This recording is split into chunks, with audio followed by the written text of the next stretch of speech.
ओम नमः शिवाय। नमस्कार दोस्तों, स्वागत है आप सभी का आपके अपने यूट्यूब चैनल खुशहाल ज़िंदगी में। दोस्तों बात करेंगे आज के वीडियो में जून महीने के प्रदोष व्रत के बारे में। हमारे हिंदू धर्म में प्रदोष व्रत के दिन भगवान भोलेनाथ की पूजा आराधना का बड़ा महत्व है। धार्मिक मान्यता है कि इस दिन शिव जी की पूजा और व्रत से महादेव शीघ्र प्रसन्न होते हैं और भक्तों की सभी मनोकामनाएं पूर्ण करते हैं। इस व्रत से धन, सुख, समृद्धि, विवाह संबंधी समस्याएं तथा जीवन में चल रही अनेक अनेक प्रकार की समस्याओं का समाधान भक्तों को प्राप्त होता है। हर माह के शुक्ल पक्ष और कृष्ण पक्ष की त्रयोदशी तिथि को प्रदोष व्रत रखा जाता है। हिंदू पंचांग के अनुसार जून महीने का पहला प्रदोष व्रत 4 जून मंगलवार के दिन रखा जाएगा। ज्येष्ठ माह का प्रदोष व्रत मंगलवार को रखा जाएगा, इसलिए भौम प्रदोष व्रत कहलाएगा।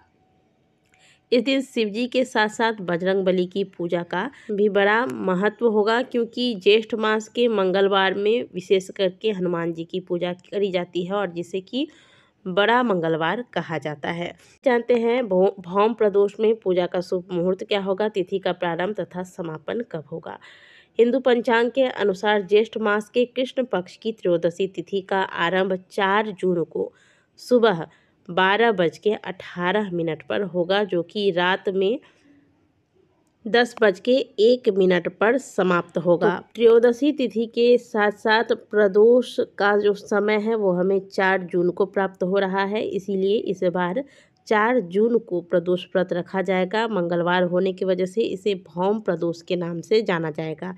इस दिन पूजा का शुभ मुहूर्त होगा शाम 7:16 से रात्रि 9:18 तक। इसी बीच में आपको प्रदोष का पूजन और या फिर आप प्रदोष का कोई उपाय करते हैं तो वो भी कर लेना है। दोस्तों कहा जाता है कि करता करे न कर सके, महाकाल करे सो होए, 3 लोक 9 खंड में शिव से बड़ा न कोई। यदि आपको दुर्भाग्य ने घेर रखा है और बहुत प्रयास करने के बाद भी आप जीवन में आगे नहीं बढ़ पा रहे हैं और आपको सुखों की अनुभूति नहीं हो रही है, तो आप महादेव के शरणागत हो जाए और प्रत्येक दिन 1 लोटा जल, 1 चावल का दाना और 1 बेलपत्र महादेव को श्रद्धा के साथ अर्पित करना आरंभ कर दीजिए। देखिए कैसे आपके जीवन में चमत्कार होता है।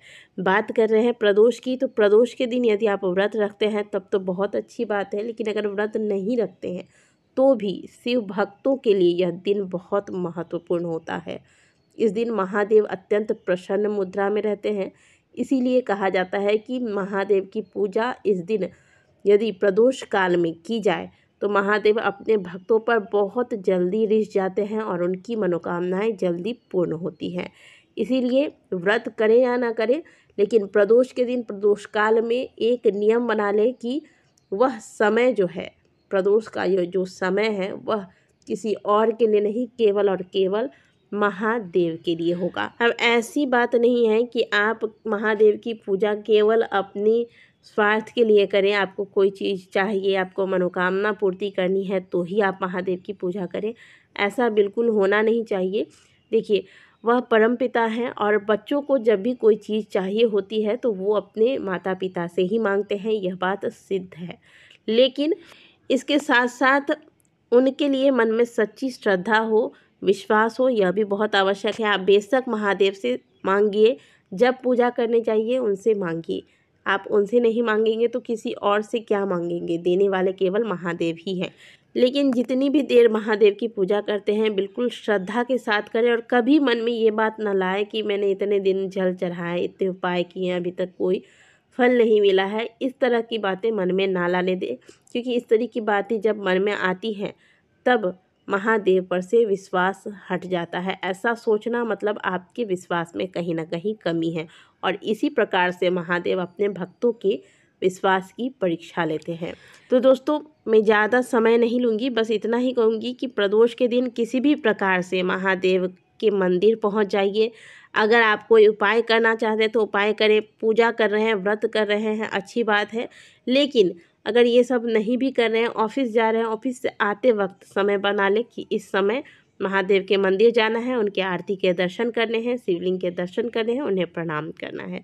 इसके अलावा यदि आपकी कोई मनोकामना है तो आप प्रत्येक प्रदोष के प्रदोष आपको अलग से कोई उपाय करने की आवश्यकता नहीं है। कुछ विशेष चीज़ें हैं जो महादेव को अर्पित करना आरंभ कर दें और आप देखेंगे कि कैसे महादेव की कृपा बरसती है।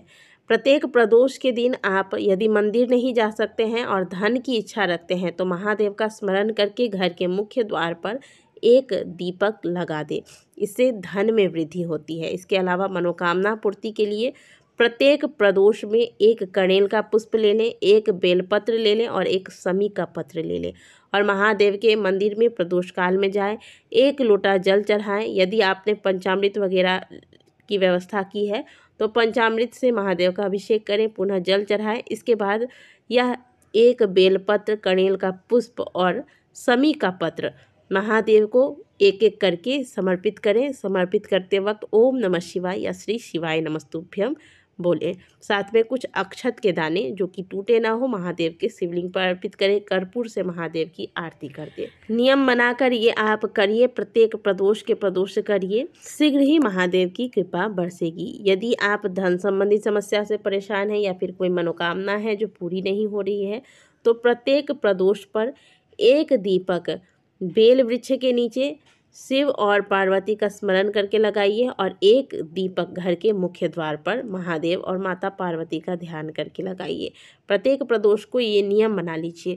कई लोग होते हैं उनके घर के आसपास मंदिर नहीं होता है तो आप मंदिर नहीं जाना पड़ेगा आपको, आप एक बेल वृक्ष ढूंढ लीजिए आसपास और प्रत्येक दिन तो आपको करना नहीं है, केवल प्रदोष के प्रदोष ये कार्य करना है। एक घी का दीपक बेल वृक्ष के नीचे और एक दीपक घर के मुख्य द्वार पर प्रदोष के दिन प्रदोष काल में लगाना आरंभ कर दीजिए। महादेव की कृपा बरसेगी और ऐसी बरसेगी कि आप औरों को यह उपाय बताते चलेंगे। तो दोस्तों, इस प्रकार से प्रदोष के दिन चाहे किसी भी प्रकार से घर में हो, मंदिर में हो या फिर ऑफिस से आ रहे हो, किसी भी प्रकार से महादेव को भूलना नहीं है। प्रदोष काल में महादेव के शरण में आपको पहुंच जाना है। फिर आप चाहे कोई उपाय करें ना करें, बस महादेव के शरण में पहुंचते मात्र ही आपके कष्टों का निवारण महादेव कर देते हैं।